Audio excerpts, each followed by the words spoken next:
Casey. I'm Thunderbird 5, the lead solo with the U.S. Air Force Thunderbirds. So tell me, what kind of training did it take to be able to fly an F-16? Sure. The Thunderbirds, we choose pilots from actually everybody on our team comes from the Operational Air Force. They have a lot of experience already. They're good at what they do, and we pick them to come on this team. So all of the pilots, at least on the team, have had probably 9-10 years of experience under their belt, thousands of hours in the air, in order to fulfill this role, flying a red, white, and blue F-16 in an air show. Now, did you start out flying with a different kind of plane before you were in the military? Personally, I was always an F-16 pilot. We flew our trainer jets. We have a T-37, which has now been replaced by the T-6, and then a T-38, which is a supersonic jet trainer. And then from there, pilot training, I got my wings, and I went right to an F-16. So I've been flying F-16s for about 12 years. But we do have pilots that flew other airplanes that are on the team, F-15Es, F-15Cs. So we have a wide variety of experience that we pulled from the Air Force to do our job.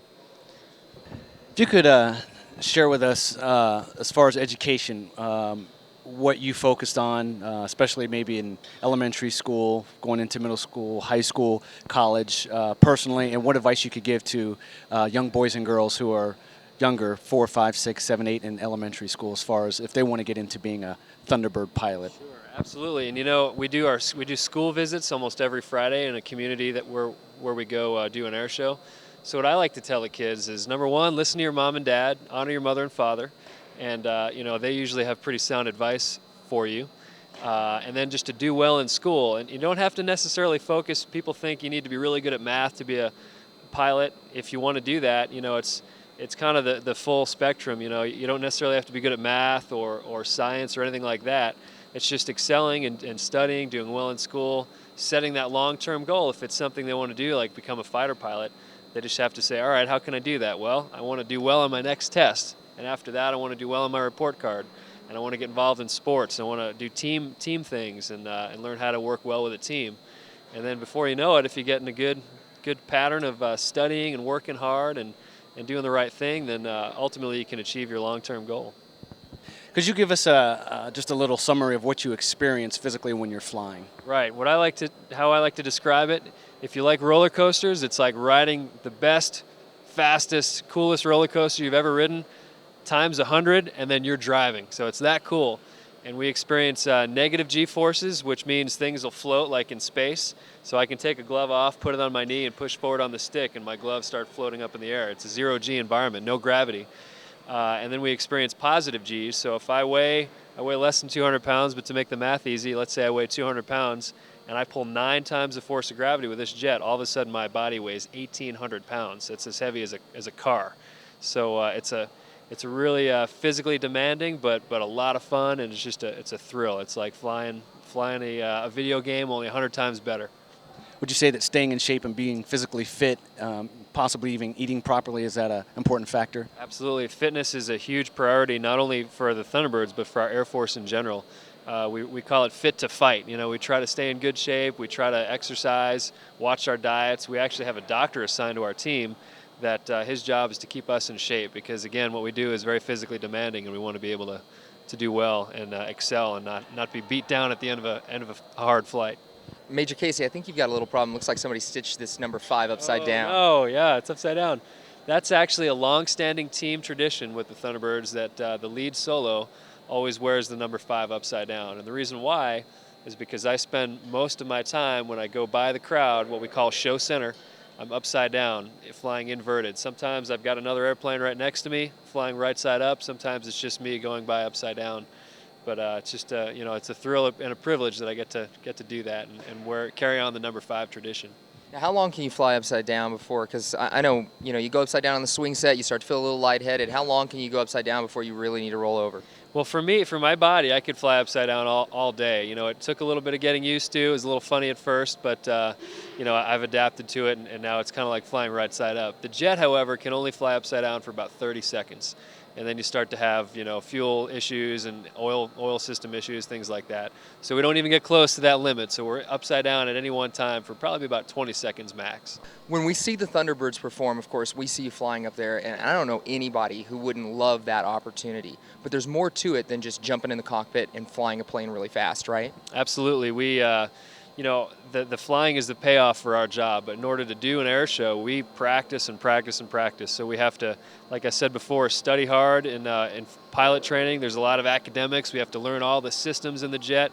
If you look up in the cockpit, there's about 100 or 200 buttons and switches. You got to know what all those do. And then, we prepare before we fly. We go out and we talk about what we're going to do. We call that our briefing. Then we go fly. We execute our mission. And then we come back and land. And then we debrief. We talk about what we just did, and we try to get better. We say, how can we make it better next time? And then we look at it from that perspective. Okay, the scariest moment I've ever had flying an airplane, it was not on the Thunderbirds. It was when I was flying an F-16 in South Carolina, and I was doing what we call air combat maneuvering training, where it was 2 guys versus me. I was actually the bad guy in this flight, and there was 2 guys that were trying to shoot me down, simulated shoot me down. And I got into a vertical fight with them where we're both pointing uphill, and I basically got in the airplane too slow, and I saw 0 airspeed. So that means I flew it out of airspeed because I was pointing straight up really high, and I started to slide backwards in the airplane. And then it went right side up, and it spun for a while, and I was a little bit out of control. But our jet, the flight controls are smart enough to know when that happens. So to get out of it, you just let go of everything, and the jet recovers on its own. So I was able to actually just sit there and be a passenger for about 20 seconds, and the jet started to fly again, and I grabbed the stick and flew it out. Now, I understand that every pilot has a unique call sign, and yours is Pinto. Does that have something to do with the bean? No, people think it's the bean, the car, everything else, but it's actually a story when I was stationed in Korea, and it stands for Preacher in Training Overseas. And it was a Wednesday night, and there was a bunch of guys out partying, going crazy. And I was on my way to a Bible study, and I had my Bible with me. And I walked up to this guy, and he said, "Hey, come on, let's go party. Let's have a good time." And I said, "Hey, thanks. That sounds great, but I'm on my way to a Bible study. Would you like to come with me?" And he said, "Dude, you're like a preacher." And so I said, "Okay." And then he came up with the name, Preacher in Training Overseas because I was in Korea. So that's my name, and it's a great way to talk about my faith, and I can share it with people at air shows all around the country. That's awesome. Do you have a favorite verse in the Bible? I do have a favorite verse, John 3:16. For God so loved the world that he sent his one and only Son, that whoever believes in him shall have eternal life. That's awesome. How did you come to know Jesus Christ? I came to know Jesus Christ through my wife, actually. And before we got married and we were dating, we were courting, I really wasn't a believer, and I was in pilot training. And she said, "Well, do you pray before you fly?" And I said, "No, I don't pray before I fly. I'm too busy. There's a lot going on. I just don't have time." And she said, "Well, don't you think it's important that before you're going to do something that's a little bit dangerous, you go and you ask God for safety and for help?" And I said, "Sure, I think that's important." So she started to work on me a little bit, and then I was actually in a church, Perimeter Church in Atlanta, Georgia, Pastor Randy Pope, and he kind of talked about God's plan for salvation for us, and I thought that sounded pretty good. So I prayed to the Lord and asked for forgiveness, and here I am today.